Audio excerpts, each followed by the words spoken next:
अस्सलामुअलैकुम। Sindh institute of the cardiovascular diseases SIVCD में new job की अनाउंसमेंट हो चुकी है। जिन मेरे बहन भाइयों का डोमिसाइल सिंध का है वो इन जॉब्स के लिए इजीली अप्लाई कर सकते हैं। तालीमी काबिलियत की बात की जाए तो अगर आप प्राइमरी पास, इंटरमीडिएट पास या इसके अलावा अगर आपने कोई बैचलर्स की डिग्री, मास्टर्स की डिग्री भी की हुई है तब भी आप इन जॉब्स के लिए इजीली अप्लाई कर सकते हैं। कितनी नंबर ऑफ वैकेंसीज़ की अनाउंसमेंट की गई है, प्लेस ऑफ पोस्टिंग आपकी कहाँ होगी और आपने किस तरीके से अप्लाई करना है, इन तमाम सवालात के जवाबात इंशाल्लाह आपको आज की इस वीडियो में देखने को मिलेंगे। जैसे कि आप हमारी स्क्रीन पर देख सकते हैं कि जो इनकी ऑफिशियल एडवर्टाइजमेंट है वो हमने आप सब के लिए ओपन करके रखी हुई है। एक बात आप सब लाजमी याद रखा कीजिए, अप्लाई के प्रोसेस से पहले आपने एडवर्टाइजमेंट को अच्छी तरीके से रीड करके पढ़ना है। उसकी मकसद असल में ये होता है कि आपके जो भी कॉन्सेप्ट्स क्यूरीज़ वगैरह होती हैं वो एडवांस में ही क्लियर हो जाती हैं। ठीक है। Career opportunities Sindh institute of the cardiovascular diseases, मतलब शॉर्ट फॉर्म में अगर हम बात कर रहे हैं तो SICVD। पोजीशंस की बात कीजिए तो सबसे पहले हमारे पास यहाँ पे आ रहा है चीफ फाइनेंशियल ऑफिसर की जॉब है, जो कि BPS मतलब आपको पे स्केल दिया जाएगा 19वें स्केल के हिसाब से। रीजनल कोटा सिर्फ सिंध वाले अप्लाई कर सकते हैं। रिक्वायरमेंट, क्वालिफिकेशन एंड एक्सपीरियंस की बात कीजिए तो आपके पास चार्टर्ड अकाउंटेंट विथ 14 से लेकर 16 साल का आपके पास एक्सपीरियंस होना चाहिए in a hospital, plus foreign qualification in accounting और audit field and the audit training from the big 4 chartered accountant firm. ठीक है। नंबर सेकंड पे हमारे पास आ रहा है office manager of for ED। ठीक है। ये 17वें स्केल की जॉब है। प्लेस ऑफ पोस्टिंग मतलब सिंध वाले अप्लाई कर सकते हैं। तालीमी काबिलियत MBA, masters, graduation degree with 5 से लेकर 7 साल का आपके पास एक्सपीरियंस होना चाहिए। नंबर थर्ड पे हमारे पास आ रहा है ऑफिस मैनेजर फॉर COO। 17वें स्केल की जॉब है जो कि सिंध के लिए है। MBA, मास्टर्स, ग्रेजुएशन अगर आपने की हुई है 5 से 7 साल का आपके पास एक्सपीरियंस होना चाहिए।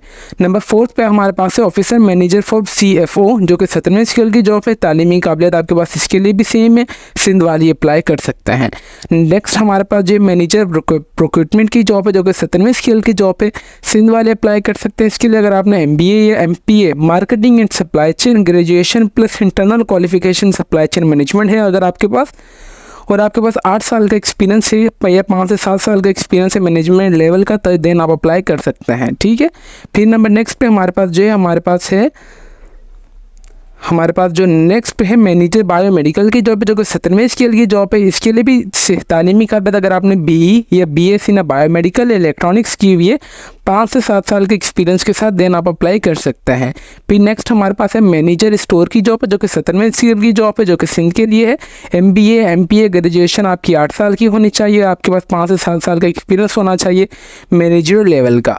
नेक्स्ट हमारे पास है मैनेजर अकाउंट्स की जॉब है जो कि 17वें स्केल की जॉब है जो कि सिंध के लिए है। तालीमी काबिलियत MBA या फाइनेंस, MCOM BSc विद 5 से 7 साल का आपके पास एक्सपीरियंस होना चाहिए।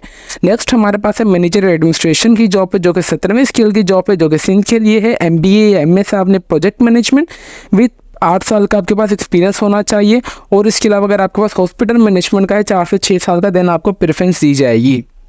फिर हमारे पास आ रहे फिजियोथेरेपिस्ट की जॉब है जो कि 17वें स्केल की जॉब है जो कि सिंध के लिए अगर आपने BS physiotherapist, doctor of the physiotherapist मतलब DPT किया हुआ है 3 साल के एक्सपीरियंस के साथ, देन आप अप्लाई कर सकते हैं। नेक्स्ट हमारे पास असिस्टेंट मैनेजर अकाउंट्स की जॉब है जो कि 16वें स्केल की जॉब है जो कि सिंध के लिए है। इसके लिए अगर आपने BCom विथ हॉस्पिटल एक्सपीरियंस के साथ किया हुआ है 2 से 3 साल का, देन आप अप्लाई कर सकते हैं। उसी के साथ हमारे पास account officer, procurement officer, store officer, assistant HR, CT Engro technology, CT Engro technician की जॉब है। देन अगर हम बात करें तो echo technician, supervisor, housekeeping, generator operator, receptionist, TRMO, CPU, security guard, echo training और इंटरनल ऑडिट की भी जॉब है। ठीक है। यहाँ पे इंटरमीडिएट की बात कीजिए तो वो रिसेप्शनिस्ट की जॉब है, मतलब रिसेप्शन की जो जॉब होती है वो है जो कि 5वें स्केल की जॉब है। तालीमी काबिलियत आपके पास सिर्फ इसके लिए इंटरमीडिएट होनी चाहिए, और इसके लिए आपके पास 2 साल का आपके पास एक्सपीरियंस, और आपको डिप्लोमा अगर आपको कंप्यूटर लाजमी चलाना आना चाहिए। और इसके लिए अगर आपने कोई भी डिप्लोमा वगैरह किया हुआ है इलेक्ट्रिकल, इलेक्ट्रॉनिक्स या मैकेनिकल का, देन आप जनरेटर ऑपरेटर के लिए भी अप्लाई कर सकते हैं। और अगर आपने FSC प्री मेडिकल में की हुई तो आप इको टेक्नीशियन के लिए भी अप्लाई कर सकते हैं। ठीक है। ये इनकी नंबर ऑफ वैकेंसीज थी जो कि इन्होंने अनाउंस की थी, जो कि मैंने आप सबको डिटेल में बता दिया है। अभी हम चलते हैं कि इनके टर्म एंड कंडीशंस की तरफ, देना हम आपको इंशाल्लाह आगे अप्लाई का प्रोसेस भी शुरू कर देंगे। ठीक है। इक्वल अपॉर्चुनिटी प्रोवाइड करते हैं, मेल और फीमेल को आपने देख लेना है। ओनली शॉर्टलिस्ट कैंडिडेट्स को बुलाएंगे टेस्ट और इंटरव्यू के लिए। कैंडिडेट्स जिनके पास हॉस्पिटल का एक्सपीरियंस होगा तो उनको प्रेफरेंस दी जाएगी। जो भी कैंडिडेट गवर्नमेंट सर्वेंट में मेरे बहन भाई हैं तो वो प्रॉपर चैनल के थ्रू अप्लाई करेंगे। इसके लिए कोई फीस वगैरह नहीं है। इनकम्प्लीट एप्लीकेशन फॉर्म रिजेक्ट कर दी जाएगी। Please mention the post for the right side of the इवैल्यू, मतलब आपने जो भी इनके तमाम डॉक्यूमेंट्स देखे आपने इसके लिए कोई ऑनलाइन अप्लाई नहीं करना, आपने इसके लिए ऑफलाइन अप्लाई करना है। इवैल्यू का मतलब होता है लिफाफे के ऊपर आपने राइट कॉर्नर पे लिख देना है कि आप कौन सी पोस्ट के लिए अप्लाई करना चाह रहे हैं। फॉर एग्जांपल अगर मैं जनरेटर ऑपरेटर के लिए अप्लाई करना चाह रहा हूँ तो मैं लिख दूंगा applied for a generator operator के लिए, ठीक है। फॉर एग्जांपल मैनेजमेंट के पास राइट है कि वो आपकी एप्लीकेशन रिजेक्ट भी कर दे विदाउट एनी रीज़न, ठीक है। इंटरेस्टिंग कैंडिडेट जो भी होंगे वो जो भी interesting candidates may be post their updated CV along with the complete educational and experience certificate with the recent passport size photograph to the human resource department SICVD room number 4 in the institute of the cardiovascular disease Rafiq HQ Shaheed road Karachi 75510। ये वाले address पे मतलब यहाँ से लेके human resource से लेके आपने 10 तक यहाँ पे जो 7511 तक है इनका कंप्लीट एड्रेस है। आपने इस एड्रेस पे अपने तमाम डॉक्यूमेंट्स और आपने अपनी अपडेटेड CV, यहाँ पे साफ साफ मेंशन है आपकी अपडेटेड CV। देखिए आप किसी भी जॉब वगैरह के लिए अप्लाई करना चाह रहे हैं जा रहे होते हैं तो सबसे पहले आपको जो कॉल लेटर वगैरह आती है सिलेक्शन प्रोसेस आपका स्टार्ट होता है आपकी CV देखकर ही होता है।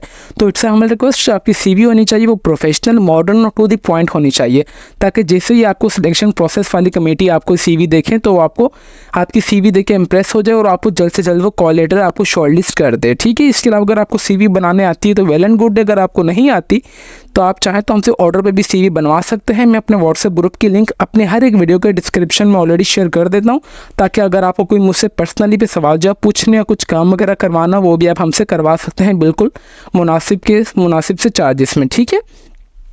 यहाँ पे इन्होंने सिर्फ ये लिखा हुआ है कि आपने अपनी CV और अपने तमाम डॉक्यूमेंट्स जो भी एक्स्ट्रा जेड हों आपने तमाम अपने डॉक्यूमेंट्स और एक अपनी तस्वीर आपने ये वाले एड्रेस पे भेज देनी है, ठीक है। इसके अलावा इन्होंने यहाँ पे कोई एप्लीकेशन फॉर्म का मेंशन नहीं किया हुआ, ठीक है, मगर हमने अपनी तरफ से खुद से एप्लीकेशन फॉर्म बनाया ताकि आप किसी भी जॉब वगैरह के लिए अप्लाई करें। फॉर एग्जाम्पल कोई इदारा एप्लीकेशन फॉर्म आपको प्रोवाइड नहीं करता तो आप खुद से अपना एक एप्लीकेशन फॉर्म आपके पास होना चाहिए जिससे प्रोफेशनल लुक लगे according to the my experience. जो मेरा एक्सपीरियंस है मैं उसके बिहाफ पे बता रहा हूँ।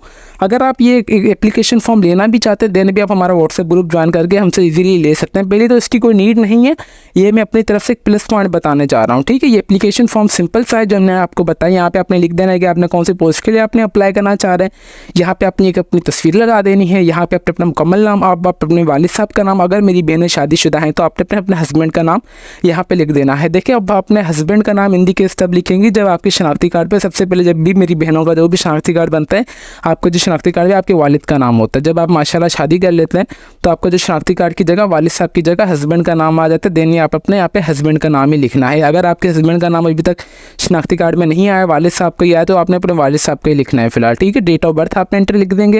यहाँ पे आप जेंडर मेल या फीमेल आप जो भी आप वो लिख देंगे। डोमिसाइल आपका कौन से डिस्ट्रिक्ट का वो एंटर करेंगे। CNIC नंबर आपने विद डैश सेल नंबर और आपने रीजन आपका मज़हब कौन सा आप वो एंटर कर देंगे, ठीक है। उसके बाद यहाँ पे अपनी एजुकेशनल इन्फॉर्मेशन में सबसे पहले मैट्रिक लिख देना है। मैट्रिक आपने कौन से साल में मुकम्मल किए, कौन से बोर्ड से किए, कौन से डिवीजन में, और आपने मतलब प्री मेडिकल में किए, प्री साइंस आप वो एंटर कर देंगे। इसी तरीके से आप इंटरमीडिएट और अगर आपने कोई भी ग्रेजुएशन की हुई तो आप वो एंटर कर देंगे, ठीक है।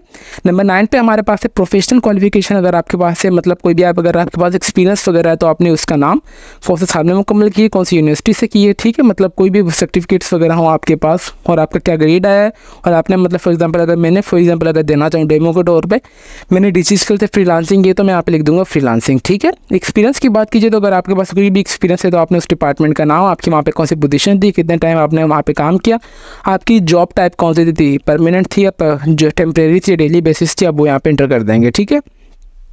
फिर यहाँ पे अपना पोस्टल एड्रेस और परमानेंट एड्रेस आप यहाँ पे लिख देंगे। फिर यहाँ पे आपने अपनी सिग्नेचर कर देना है।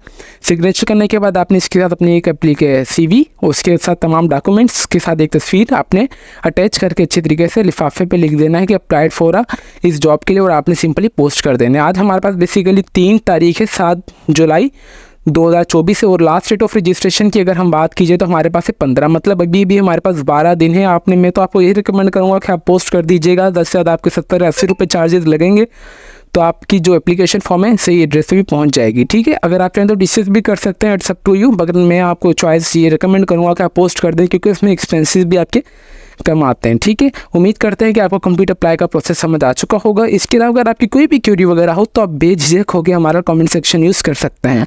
और इसके अलावा अगर अभी तक भी अगर आप हमारे चैनल पर नए हैं तो चैनल को लाजमी सब्सक्राइब कर लीजिएगा। और एट दी एंड हम अभी आप सबके साथ एक और अनाउंसमेंट शेयर करने जा रहे हैं। इंशाल्लाह जल्द से जल्द हम एक और अपना यूट्यूब चैनल स्टार्ट करेंगे जिसमें हम आप सबको टेस्ट प्रिपरेशंस, करियर काउंसलिंग के जो भी हमारे पास पास पेपर जॉब्स के आते हैं, यूनिवर्सिटीज़ के आते हैं, जो भी IQ लेवल के टेस्ट होते हैं यूनिवर्सिटी लेवल पे या एजुकेशनल लेवल पे, जो भी हाई स्टैंडर्ड जो हमारे पास टेस्ट होते हैं कमीशन वगैरह के, इस टाइप के भी हम एक अपना चैनल शुरू करेंगे जिसमें हम तमाम मटेरियल टेस्ट का शेयर करेंगे। तो इट्स हम्बल रिक्वेस्ट, हमें लाजमी कमेंट सेक्शन में बताइएगा कि हम वो सारा मटेरियल इस चैनल पे अपलोड करना शुरू कर दें या उसके लिए हम अलग से चैनल बनाएं। ठीक है, इसकी भी हमें लाजमी अब सब कमेंट्स में लाजमी जवाब दीजिएगा। तो फिर मिलते हैं नेक्स्ट वीडियो में, तब तक के लिए अपनी दुआओं में हमें बहुत ज़्यादा याद रखें। अल्लाह हाफिज़।